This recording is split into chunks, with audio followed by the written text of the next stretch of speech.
Hi and welcome to episode 35 of the This is Reportage Podcast. My name is Alan Law, I'm the founder of TIR, and I'm a wedding photographer too. It's an absolute delight today to be talking to the fantastic Ruan Redelinghuys. Ruan, based in South Africa, has been in our top 30 photographers for the past 2 years in a row, has won 10 Reportage Awards and 6 Story Awards from us, and just shares so much with us in this episode, including the story behind one of his specific Reportage Awards, Flash and how he likes a dance floor, the importance of people to bounce ideas off, running, addressing your weaknesses head on, and much more. Before we go on to Ruan, some big news from me. We've just launched our brand new sister site, This is Reportage Family. The home of documentary family photography will be showing the world its art, power, importance and beauty, featuring the very best natural unposed captures of families from all over the world. For a limited time only, to celebrate our launch, we're offering a 20% discount on membership with the code LAUNCH20. Hurry though, as this launch offer will end soon. Members receive a whole host of benefits, including an unlimited number of images on your profile, 60 Reportage Family Award entries for individual captures, 18 Family Story Award entries for a series of 15 to 20 images of a single family, exclusive discounts on family photography related products and services, access to our members-only Facebook group, free entry to our parties and meetups and more. Deadline for our very first awards collection is 23:59 BST on 24th of July 2020. Find out all the benefits and join us at thisisreportagefamily.com. Right, over to Ruan. Hey, Ruan, how you doing? Hi, Alan. Good. Thank you very much. Good. Oh, it's really cool to we spoke just before starting this. It's kind of like meeting you, but not really. But Yes, yeah, yes. lovely to hear your voice. I've loved your work for ages now, so Thank you. it's Thank cool you. to kind of meet you. Yeah. How Yeah. are things with you? Because you're in South Africa, aren't you? Yeah, South Africa in the garden route. We're in the middle of winter, so we just went for a walk earlier, and it's nice and cool. And I've Oh, got a blanket close by, jackets and everything. So wow. it's a nice time of year for us to just wind down with everything in consideration. Right. Okay. Cool. I've never been to South Africa. I'd love to go sometime. Or Does it? much. Is it in the summer? Does it get really hot then where you are? Or The area we're in not too hot. I think average about 26 to 30 degrees Celsius. okay. So it's not that hot. The northern parts of the country gets quite hot. Even just opposite the mountain, a 1 hour's drive, it gets quite hot in summer. Oh, okay. Cool. But And it's luckily not too warm. right. Okay. That's okay then. And do you saying you get quite a lot of UK people come over to get married near to you then? Do you? Yes, I've had 2 clients already this year. Oh, cool. Oh, you've And already been able to shoot a couple of weddings. That's good. luckily, that was in March, so that's still our summer. That's when we start going into autumn and sort of the end of summer. Okay. So I've already had 2 clients from the UK, and it's quite popular, especially this area, because we've got wildlife and mountains and forests and ocean, everything within 30 minutes drive. Oh, that sounds great. So it's Yeah, that does sound quite a really popular nice. destination. What's it been like for you though personally with COVID, coronavirus? How's it been affecting your work and how are you coping at the moment? Well, at this stage, today and last week, I shot products and Oh, cool. face masks and face shields. So we're shooting completely different things at this stage, Mm, just to keep the business going and just to keep busy as well. yeah. But business itself, a majority of the weddings are either moving or in the process of moving to next year. I've got one UK client that's moved it to 2022, Yeah, just wow. for safety. Right, yeah. So it's moving quite a lot. Luckily, the majority of the weddings at this stage are just moved, so it's not a outright cancellations. But it's That's been good. tricky. It's been a adventure and a learning curve as well. Oh, I like, yeah, adventure's a good euphemism for it, I think. Oh man, yeah, it has been a mad time, hasn't it? What are the laws like there at the moment? Can weddings even legally take place at the moment or? We're not sure. We just changed to a level 3 about 2 weeks ago. Right. And as far as we understand, two witnesses and the couple, and we think it can change to 50 people with very specific guidelines pretty soon. So Okay. everyone's prepping and it's got everything ready that the moment the government gazette goes out and say this is what's allowed, then everything gets published, social media and everywhere, to make sure we are ready for those couples that still want to get married during this time or someone planning something now. Right. Okay. Cool. That makes sense.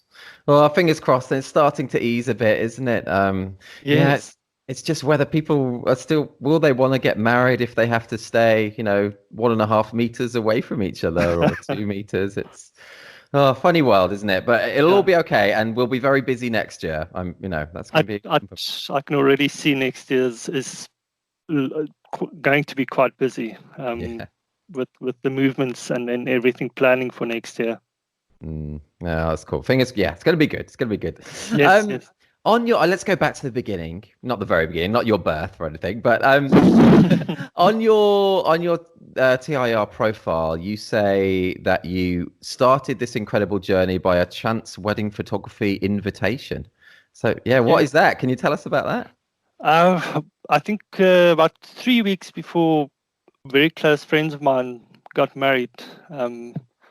The bride phoned me and said, "Listen, we don't have a photographer. Can you? I know that you can shoot and you can shoot portraits and things like that, but can come help us and shoot the wedding?" And I thought about it and thought, "Hey, it's my friends. I'm going to do it. It's fun, exciting adventure." And that was the start.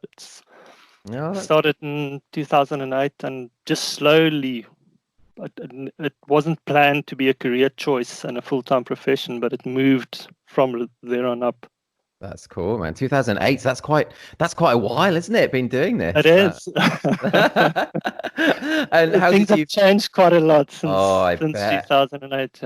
Yeah. You weren't photographing on film though, were you in 2008? Still no, digital? that was, I think, around about the time I moved to digital. I borrowed cameras for the first 2 years, I think. Right.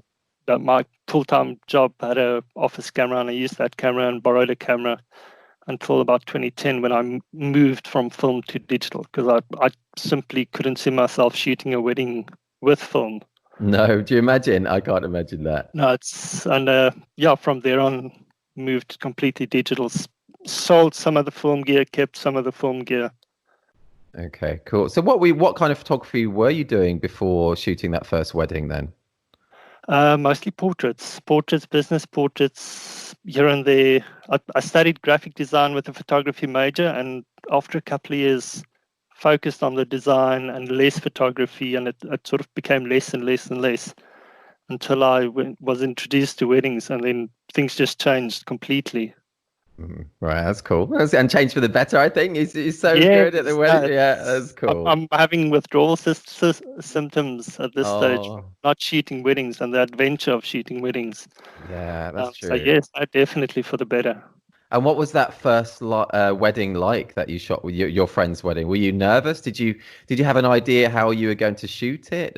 What was it like?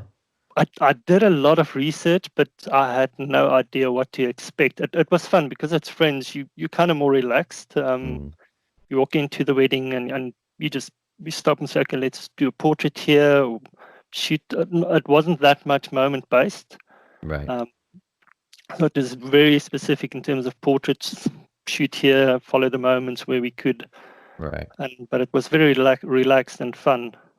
Oh, that's cool. And they must have liked the photos as well? I still hope so, but yes, definitely. They loved the images afterwards. I got a good review and good info from them.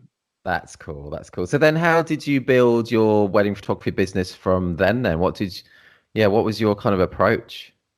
From there, I think in that first year I did 3 weddings, and it was all very close family and friends, and it still wasn't really a direction that I was aiming to do full time. It was just helping people out and enjoying myself and having a good time. And then I started shooting with a friend who did weddings on weekends, and joined him, second shooting, helping out, learning.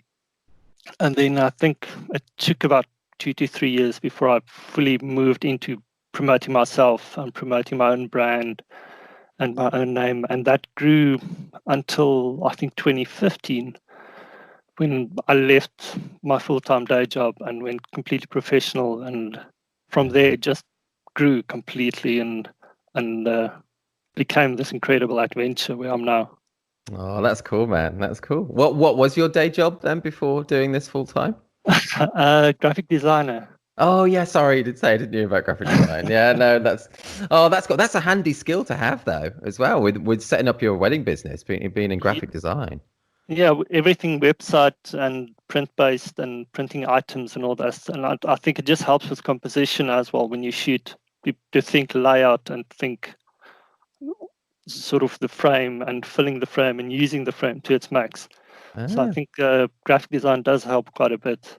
That's really interesting to hear about how it's maybe informing your composition choice as well. That's really interesting. One of my personal favorite Reportage Awards of yours is well, it appears to be during the speeches. I think with on the left of the frame is the shadow of the speech giver. Yeah, and then there's fab reactions of what looks like the bride and maybe another woman who looks just like the bride. So it maybe her mom or sister or something. Are they? Yes. Yeah.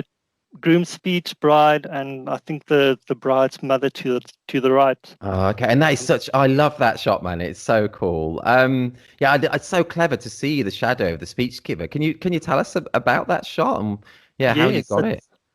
I think it's now this June about 2 years ago, and it was, for me, that's quite a special shot because it's a process shot. It took a while to sort of work out the shot while the groom was busy with his speech. He was busy with his speech and sort of by chance saw the shadows and moved the lights to get the shadow in the right position, and then slowly building that shot throughout his speech until I got to the shot that I wanted. And that was quite incredible to do and sort of build that up and get that frame. Oh, it's proper cool. I mean, it's so creative. I think, I don't think I would have even seen the opportunity to get the shadow of the speech giver, and to get the reactions as well of the bride and her mom like that, all in the same frame. It's so cool, man. I love it. It's so good. Thank you. Yeah, and I think that was the key, that you needed something from the bride. Otherwise, it would have been a very sort of bland shot. So you needed something more to just lift and balance the fact that it's creative on the one side and a reaction on the other side. That's so true. Yeah, that's so true. If anyone's listening to this podcast while cycling or anything, do head to the site and I'll include that image that we've just spoken about there, which is awesome. One of your many awards, Ruan. You've been in our top 30 photographers for the past 2 years in a row. You've won loads of Reportage Awards, loads of story awards. How do you do it then? I know that's a big question to say. How do you do it? What do you think?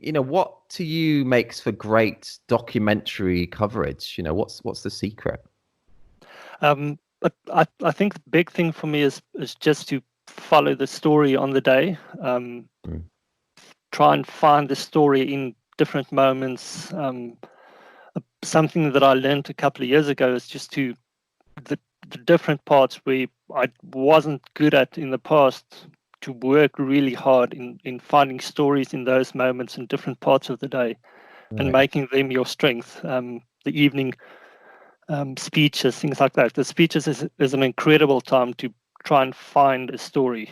You can do one or two quick shots. You've got the good portrait and the good frame, and then you can try and build a story. You can get a reaction, get a shadow, reflection. You can get something and to just build a really incredible story.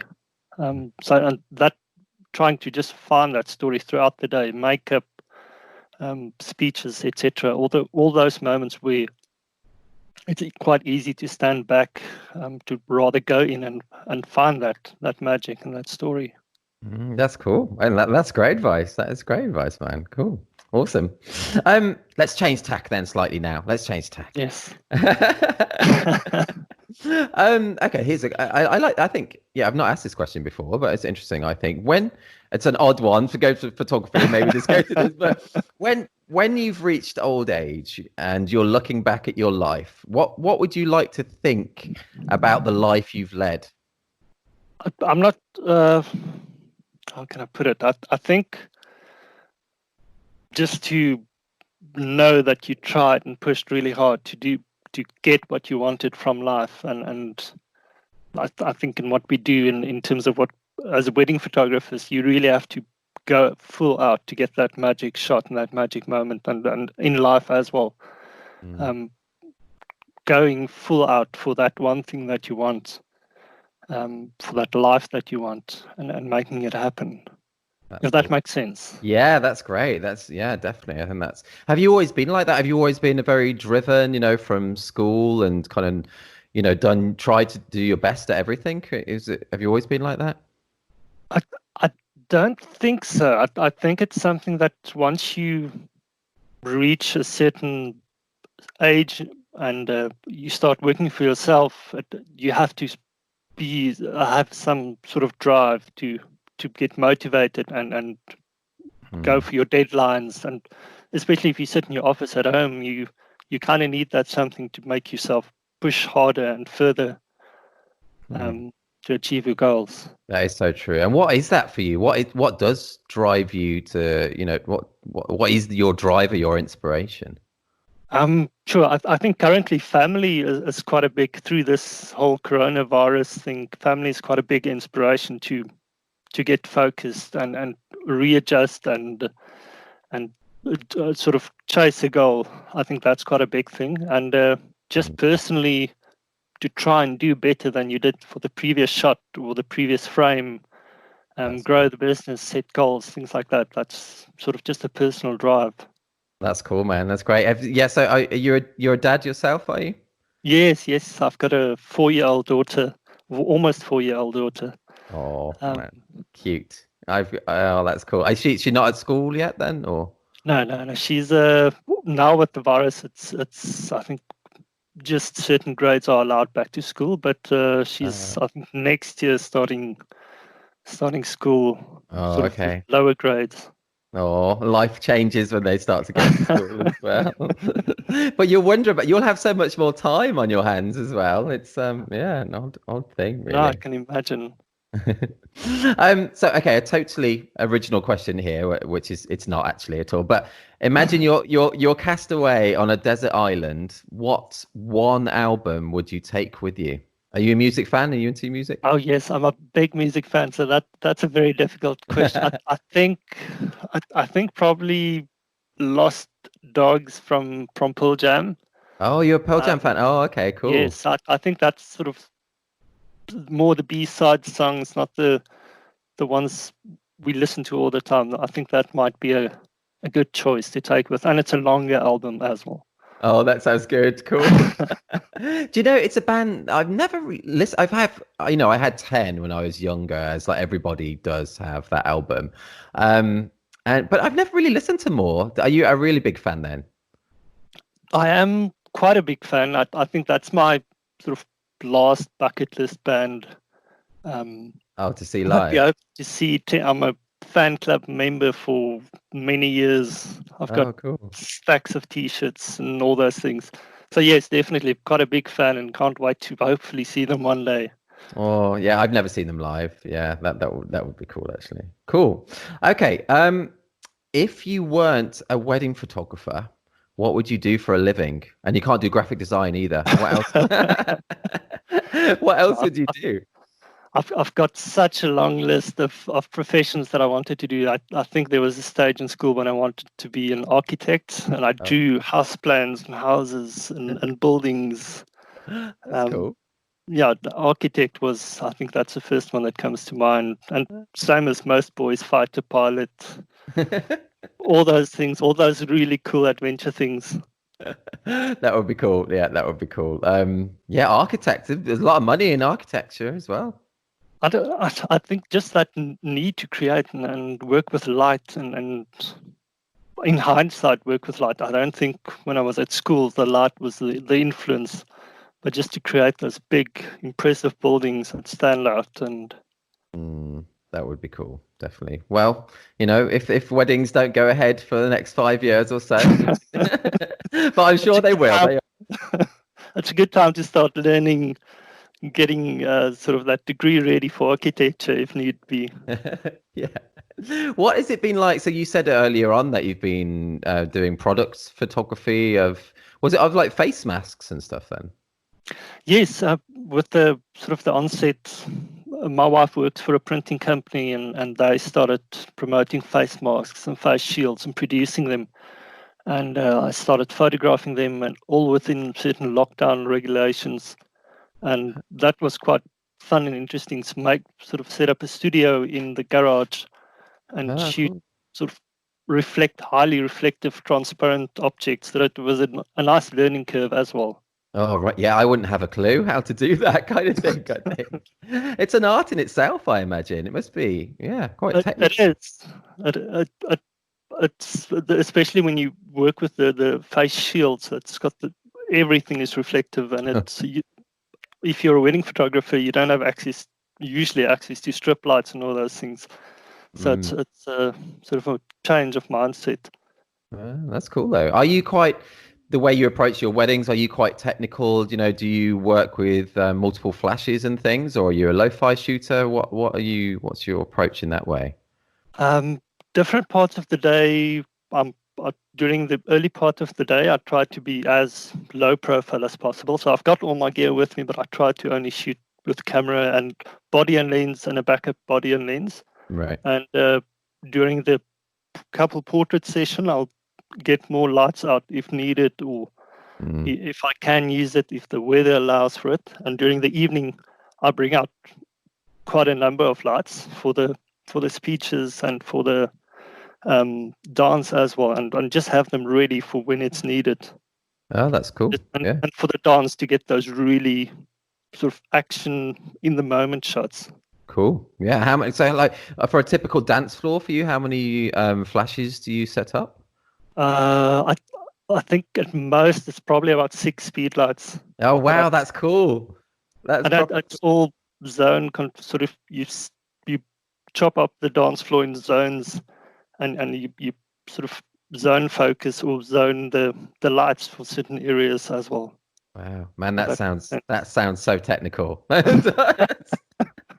It's one of those things that the dance floor and the evening wasn't a strong point early in my career, and you just make work and you try and learn and you try and figure out how to get the incredible crazy dance floor shots, things like that.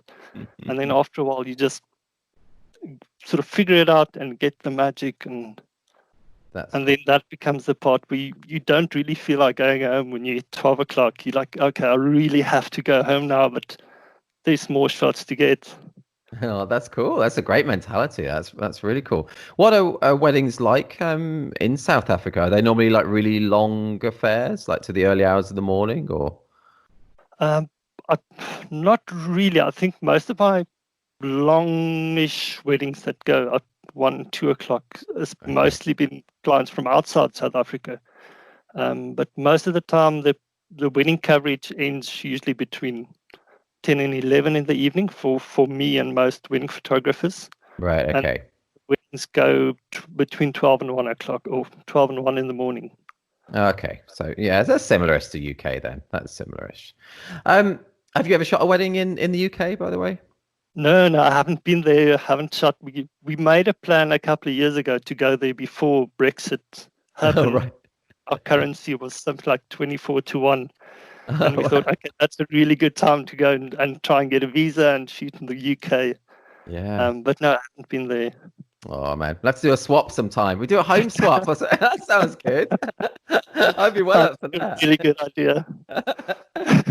We could do a home swap and a wedding swap at the same time or something. That would be cool. You might be onto something really good for a sort of adventure home swap and everything lined up. Sounds perfect. Let's do it. Before obviously Corona times, what do you think? I mean, I asked, what do you think the secret? I know it's not a secret, but what do you? a secret to having a full diary of bookings, or to have as many bookings as you need? What do you think the secret is? I think putting work out there that people can resonate with, I think that's the number one. Knowing your audience and the clientele you want to promote to make sure that they see something that they want in terms of their wedding coverage. There are so many different styles. Even not in our country, we've got documentary, lifestyle, a more formal approach, a more fashion approach, and knowing who your clientele is and who you're trying to promote to, and making sure that you put the work out there that they can see, and then obviously balance it with pricing and your marketing effort. That's good. And what kind of are you using? Kind of like Instagram? How are you pushing your work out there? Is it just through your website, or are you like avid user of social media as well and things? I do use social media. I don't use it probably as well as I should. I focus a lot on SEO. So our approach has been SEO from the start. Oh, cool. Okay. To make sure that different areas, if we decide we market for a different area of the country, then we can push the SEO to lift in that area and feature and rank quite well. That's cool. So that's been sort of more of an approach than social media. I know, that's great. Cool. And that's obviously working for you as well. And that SEO side, do you have an agency to do that, or do you do that yourself, the SEO? No, that's sort of self-taught and learning from all the gurus out there in YouTube as much as possible to understand how it works. That's cool. I get that real sense from you. I think, well, just from talking, I think that you just, if you want to do something, you just learn how to do it and you do it, which is just great though. I think that's really inspirational. I think it's cool, man. It really is. It's awesome. What do you find the most challenging aspect of our business to be? So it could be the most challenging aspect of shooting, or, something to do with running a business. What is the most difficult bit for you? I think in terms of running a business, it's a lot of the time you need a soundboard. You need that someone to just bounce an idea off, or if you've got a difficult situation, just someone to make sure you're making the right call in the situation. So business-wise, that's usually if you're working on your own, that's someone to just bounce an idea off. It's sometimes needed quite often. And in the industry itself, I think as a wedding photographer, just to make sure you manage expectations in terms of your clientele and what they need and what you're producing. Cool. Great tips. Is your sounding board your wife? Does she? Yes. Yeah. and for me. And my wife, and then a handful of, luckily a lot of the photographers are open to talk, and like just a quick WhatsApp to ask advice, or to say, hey, I'm struggling with this. What's your opinion on this? So that helps quite a lot to talk to some of the other photographers in the area and in the country as well. That's cool. That's very cool. Overall, yeah, the photography scene is very friendly, isn't it? And very supportive. Yes, it is. Just advice through this COVID crisis, in terms of contracts and all those things. It was quite easy to just ask someone advice on different things and how they would approach it. So that was quite nice to sort of use and access. Yeah, that is cool. And we mentioned your wife there as well as a sounding board. And I like the way on your website you say you're married to a talented creative genius. that is so nice. That is cool. Yeah, she's the one that sort of got my new branding going and all that. So it's amazing to have access to that. And big brownie points as well for when she reads that on the website. Of course, I think that's part of the plan. Oh, that's cool. Yeah, I so agree though. My wife is really my sounding board in everything, and she's been just so important, so pivotal. She was the one who put me starting doing wedding photography in the first place. So I owe a lot to her, actually. Yeah. So it sounds very familiar. My wife helped, sort of was my assistant at some stage. Oh, cool. And so she understands and knows sort of what's expected, and if there's a situation, how to approach it best. That's cool. Sometimes the female touch is just so much better than ours, isn't it? I think. Definitely, just the approach as well. Yeah. Yeah. You mentioned maybe assistant there as well, so it just brings me on to a question. Do you shoot your weddings sometimes with a second, always with a second, or mostly on your own? What's your approach on that? I shoot mostly on my own. It feels that if I'm more focused, if I shoot my own, Mm, we plan the day. I plan the day with the couple and make sure the coverage is equal and thorough. But I work really well on my own, and then now and then there are weddings where it's required to have a second shooter or an assistant. right. If it's a Chinese wedding or a Jewish wedding, then there are certain requirements that's needed. Okay. And then I contact someone locally to come and help out. Cool. Do you enjoy when you do work with a second? Yes, I did a wedding about 2 years ago. That was quite a big wedding, and the second shooter made such a massive difference. So there are times when it just helps so much. Sometimes just to have that someone to talk to and sort of have with. I totally can understand that. I think I'd just be scared. I always shoot on my own. I'd be scared of all the extra editing, all the extra culling I'd have to do as well. The extra work is quite a bit extra, but it's nice to see a different approach. The last wedding, I think it's the last one I did before lockdown, and the second shooter nailed an incredible frame, and it was just going through the files, and you see that and you stop and you just think, wow, it was a moment between the father and his daughter, and it's just such a perfect frame. And when the second shooter delivers that, it's just the magic you want from that situation. Oh, that's cool. Yeah, great stuff. Has there been a specific kind of turning point in your career at all? Something, perhaps a certain wedding or a certain award or anything that's had a major impact on your career? Sure. I think the big change is Christelle Roll. I think she was one of the judges at some stage. Yeah. She was or stayed in the same town as I'm staying, and she offered a mentorship, and that introduced me to just a completely different way of thinking and shooting moments, especially. Oh, cool. And that was a massive turning point. Before that, I tried to shoot moments, but couldn't really get it to that next level, and didn't know how to shoot through a moment and to compose it properly. And she just sort of gave the insight and the direction to make it something really magical, and that's been quite a big turning point. Oh, that's cool. That's great. Same for me. The workshops that I've been on have been massive turning points in my career. Have you gone on other workshops since then, or the mentorships? Only that mentorship, and then a workshop from Brett Florence for the portrait side and for the business side of things. Oh, okay. Those have been, and when Yves Skeepers and Dries, they came to South Africa for a mountain bike trip. Oh, right. They sort of had an evening where they just sort of did a quick portfolio review, and that was insightful as well. Oh, that's cool. So that I think that falls the closest into a sort of workshop environment. Right. Okay. Cool. Cool. Eve and Dries, top guys as well. Dries always gets mentioned on this podcast.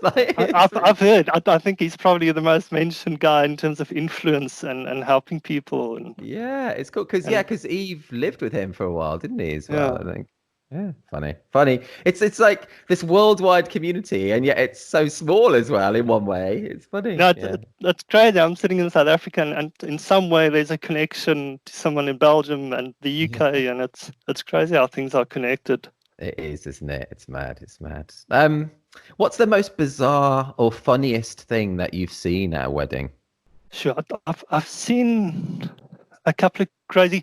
I think in the Afrikaans culture in South Africa, things can get a bit loose on a wedding day, on the wedding reception. Okay. So I've seen people in underwear and things like that on the dance floor quite often. It's not really? It's funny to shoot because you can get a really crazy shot from it. Right. Yeah. But that's something I've seen quite often. Wow, that never happens in UK weddings. If we did the swap, you'd be very disappointed. That happens, and it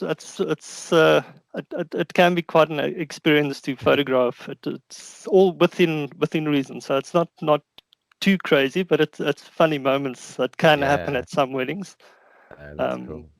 It's That's mad that always, we do this as a job, isn't it? That we see such different things every weekend. It is mad.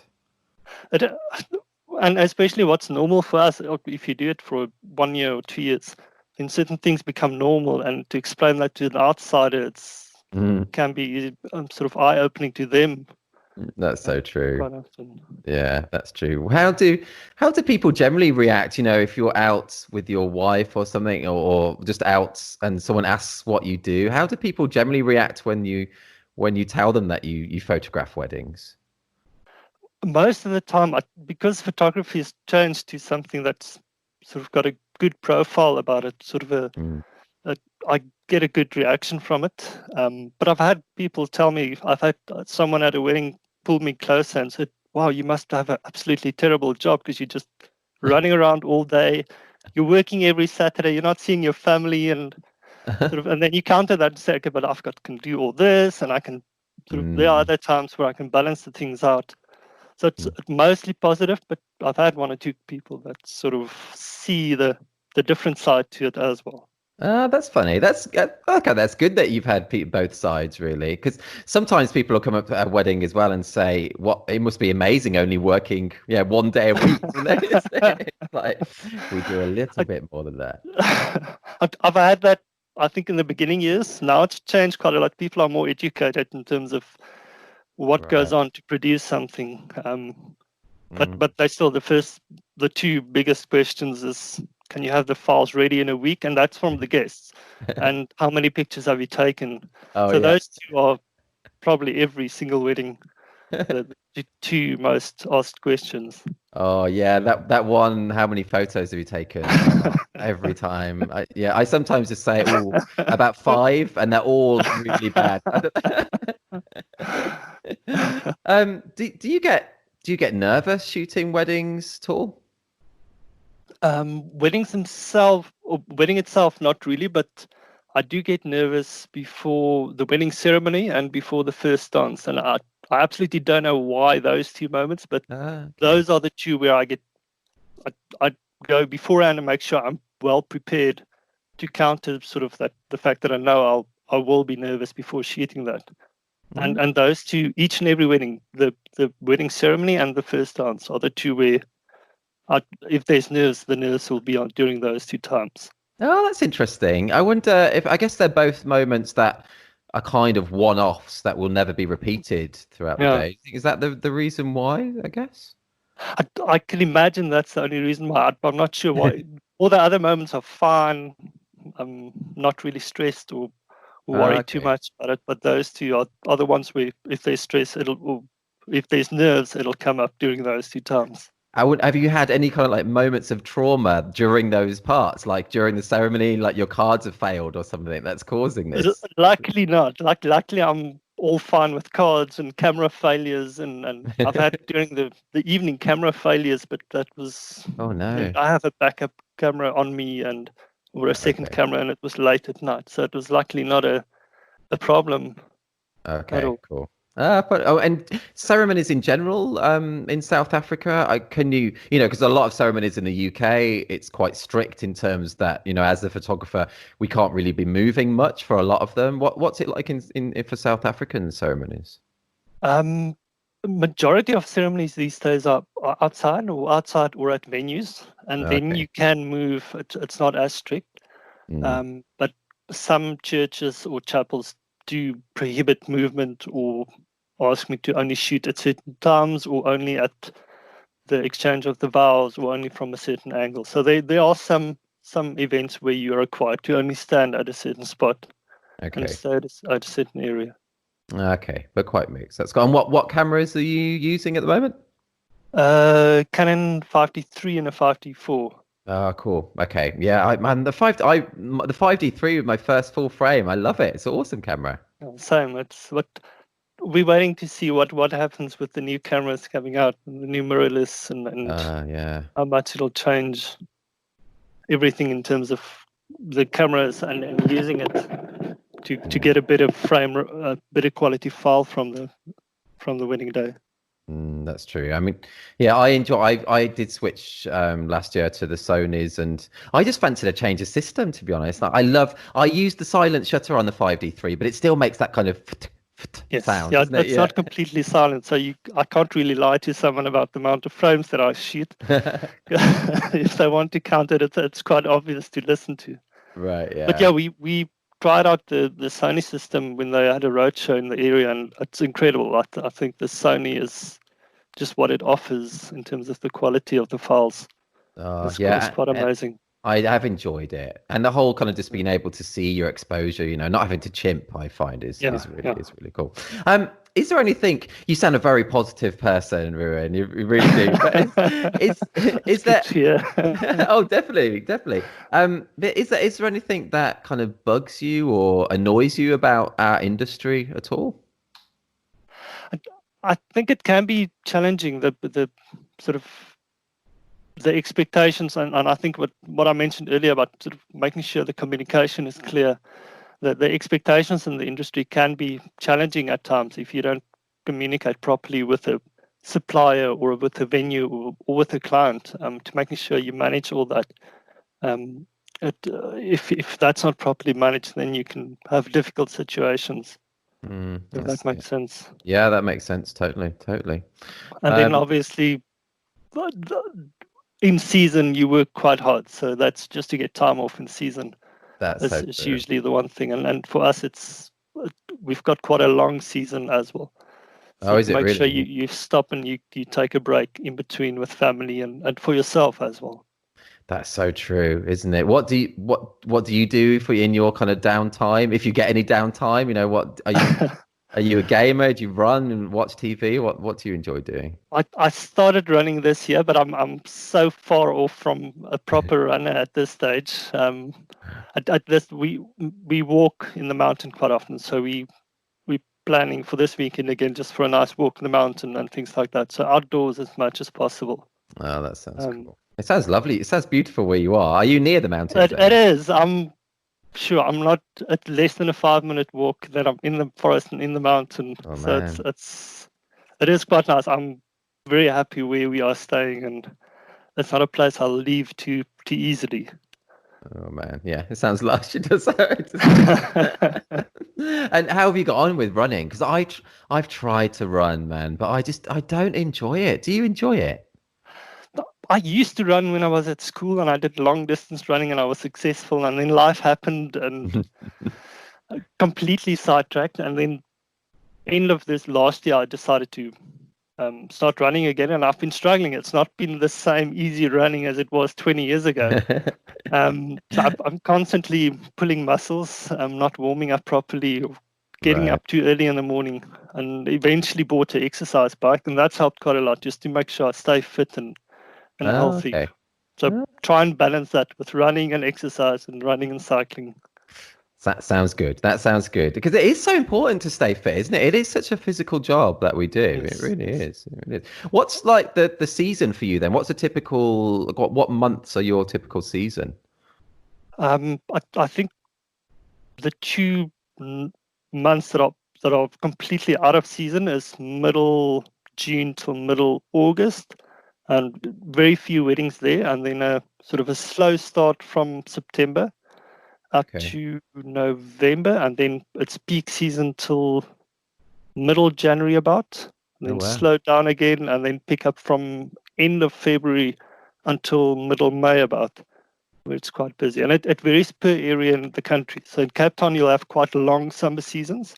It starts in September and it goes straight through till around about May before winter starts.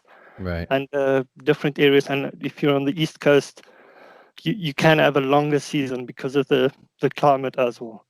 Okay. Wow, it's interesting. It's I so love hearing how, different seasons all around the world and yeah, it's just cool. It's very quite different to the UK's, I guess. So in December, you're really busy in December normally?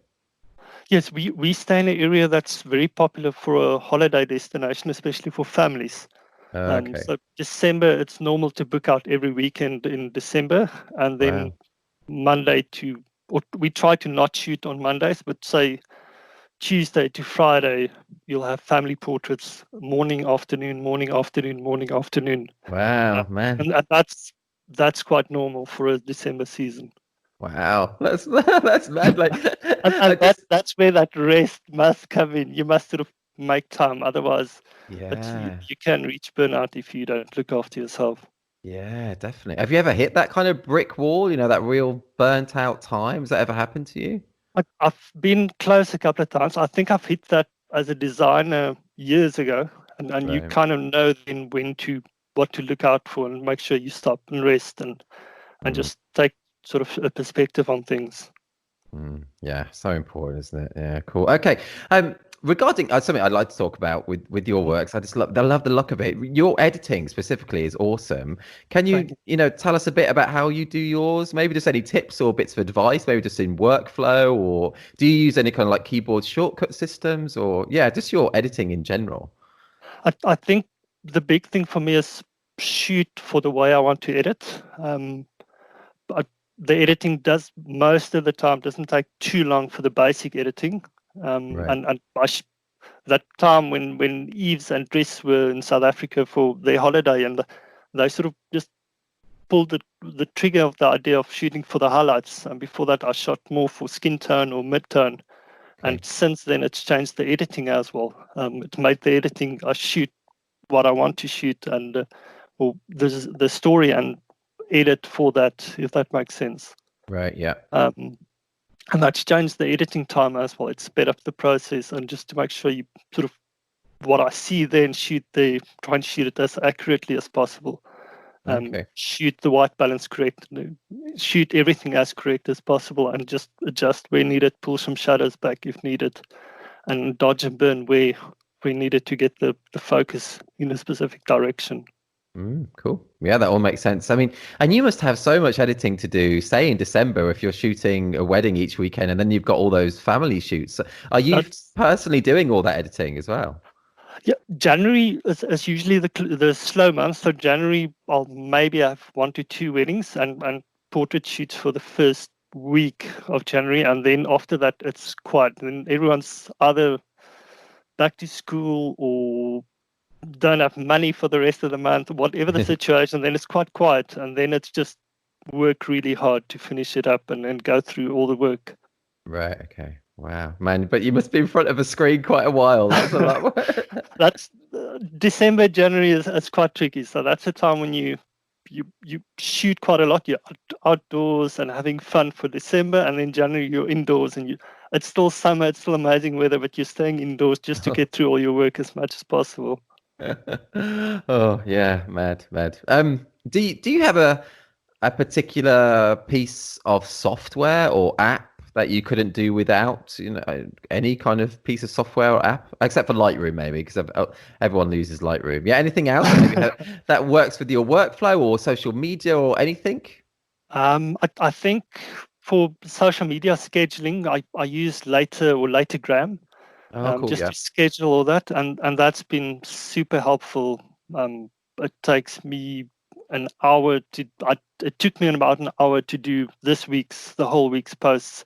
The Oh, longest part of it is just writing the actual post, but dropping it in is quite easy. And Acrobat for the option where you can have contracts online and clients sign it digitally. That's quite convenient and just changed everything to that's make it cool. quick and easy. That's good advice as well. I'm still well behind the times. I still have paper contracts and stuff that I get people to scan and send back. It's so old school, isn't it? I need to get with the times. Is it quite easy to do then with the digital? The digital one, we've got the full Creative Cloud suite. So, and then that's included with I think it's called Adobe Sign. So you just set up your form and you upload it and you select the blocks where they need to either fill in a number or need to sign. And once the client, you get the inquiry, you just send the form to them, put in their email address, and you get a copy, they get a copy. You get a notification of when they sign it, and then everyone gets a copy, and it's done. And That's they've signed it. Where with the paper copy, the grandma can sign it, and you won't know who actually signed the form. That is so true. Oh, that makes sense. That's so much more 2020. My approach is more like 1990, I think, or so. So I need to do that. Um, do you have any advice for people who have been shooting for, quite a long time and who are maybe, not quite happy with their work at the moment, or their career's not at the point where they want it to be? Do you have any maybe thoughts or tips about that? I, I think to try and find that it's easy to say when you're on the other side of the fence, if you're not struggling with that specific thing, but to try and find that one thing that's not working and work on that specific thing. That's been helpful in the way that I shoot. If there's something that's not working, to sit down and figure out, how do I make it better? How do I change my technique, my approach? Is it my personality when I arrive? What is it that's not making it work? And work on that to make it better and make it a strong point. Change it from what's not your strongest point to something that you excel and relish to do. If I think that that's makes sense. I think that's really great advice. Yeah, that's great. It's like the opposite of putting your head in the sand, It's like really addressing the things that you need to address. And yeah, that's I think that's really positive. That's great advice, man. That's great advice. Thank you. Cool. I really enjoyed talking to you. It's great. We've got, I think, yeah, time for a few more questions, I think, Ruan. Can you tell me something that you're truly awful at? Well, this is probably the first time I've had a talk with sort of public talking in any way. I'm absolutely terrible at public talking. Oh, not at all. You're doing great. You're natural, man. Natural. At our own wedding, I didn't even do the speech at our own wedding. That's how much I dislike public talking. If I've got a camera in my hand, it's much different. Then you don't think about it. But if the camera's not there, then it's like, no, thank you. I'm going to try and avoid it. Oh, I totally get that, but you're really naturally speaking to me. We've never spoken before, and it feels totally natural, like for loads longer. I think, good. Yeah. That's good to hear. Have you ever thought? You must have thought about, doing your own workshop or your own mentoring and things. Have you thought about that?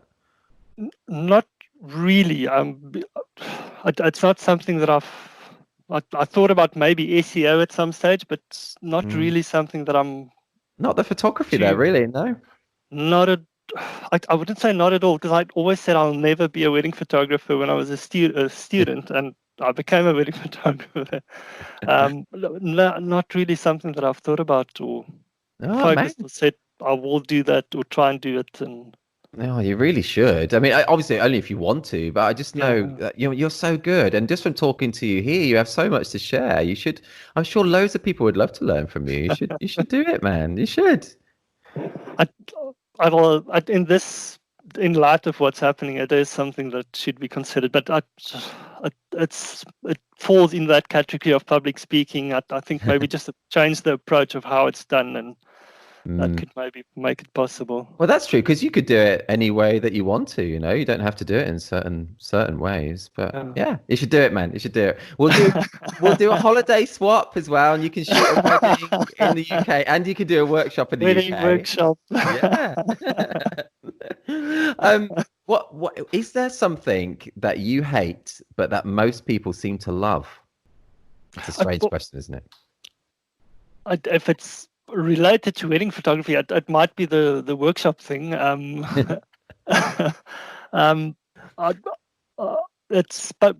form of public speaking is something that I'm not too keen on. It's just not something that's me. But I think the admin related tasks to what we do, the admin can be, especially if it's in season, you're getting a lot of inquiries, and most of the inquiries require a personal reply that takes quite some time. That can be quite sort of an issue to complete and get it done when there's so much work to do, and you just want to shoot and edit those files, but you get stuck with all the admin related tasks. That's so true, isn't it? We have to do so many different tasks. We do, don't we? It's quite overwhelming at times. It can be, and sometimes I think we think before we start being a wedding photographer that all it is maybe just taking some photos, and then we're hit with the reality of, you have to do so many different things. And it becomes more the longer you go on. It's almost as if you try and if the workload just reintroduces more things to that process, as opposed to where it was 5 years ago when you just started and you just did a wedding, did the processing, delivered the files, and you were done. That's true, actually. Yeah, I never thought about it like that, but that is so true. Oh man, okay, we're gonna do one more question. Yes. Ruan. Yeah. Do you eat the canapes? Almost never. Really? Wow. Part of that sort of trying to shoot as much as possible, sort of getting that moment, rather not shooting as much as possible, but trying to hunt that moment. So I've got my own snack pack with me at every wedding, and it's snack bar and whatever, and I munch on that in between the day, and when canapes come, I try and find that magic moment, someone with a crazy dress or a laughter, whatever that moment is, and try and find that, and usually take my break in the evening when it's dinner time. Okay. Oh man, that's a great answer, and you're very hardworking as well. Oh man, thank you so much for talking to me. I really enjoyed talking to you. That was ace. Oh man, you were so open, so honest, there's so many great bits of interesting info there, and tips and advice, and just great hearing about you and your story as well, man. Thank you, Alan. Thank you for the time and the opportunity. It's amazing, and thank you for creating this, and where we can post stories and learn more about shooting documentary and sort of moment photography. Oh, thank you, man. I'm really enjoying it, and it's an honor to speak to you. It really is. As I say, one of my personal favorite photographers. I love your work, so it's been interesting to talk to you. If anyone's listening now, do head to the site. This is reportage.com. There'll be a full transcript of this interview with Ruan, and I'll include lots of examples of his work and his Reportage Awards and Story Awards, and links to his website as well. And yeah, man, honestly, we've got to do that home swap sometime, and wedding swap. It sounds like you're right next to the mountain. Yeah, we have to do it. We will. We're gonna. So cool, oh man, I'd love to meet you one day. Anyway, I really would. It'd be awesome. Likewise. Thanks so much, man. Stay safe. Alan. Thank you. Keep well. You've been listening to the 35th episode of the This Is Reportage podcast. Ruan was great. Really enjoyed my chat with him. Hope you enjoyed it too. Head to thisisreportage.com to see examples of his work and link to his website too. If you're not yet a member of TIR, check out all the benefits of joining us, including an unlimited number of images on your profile, 60 Reportage Award and 18 Story Award entries per year, invites to our physical meetups and parties, exclusive discounts, and the recent huge addition to membership, exclusive video content. There's already almost 16 hours worth of videos to watch, where some of the world's best photographers share their tips, thoughts, and experience to make you a better photographer. New videos will also be added regularly.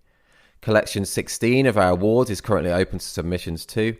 Deadline is 23:59 BST on 24th of July 2020. And remember, we've just launched our brand new sister site for documentary family photography. This is Reportage Family. Use the code LAUNCH20 for a 20% discount on family membership for a limited time only. Our very first family awards submission deadline is also the same date as TIR. 23:59 BST on 24th of July 2020. No poses, nothing staged. This is Reportage. And this is bye for now.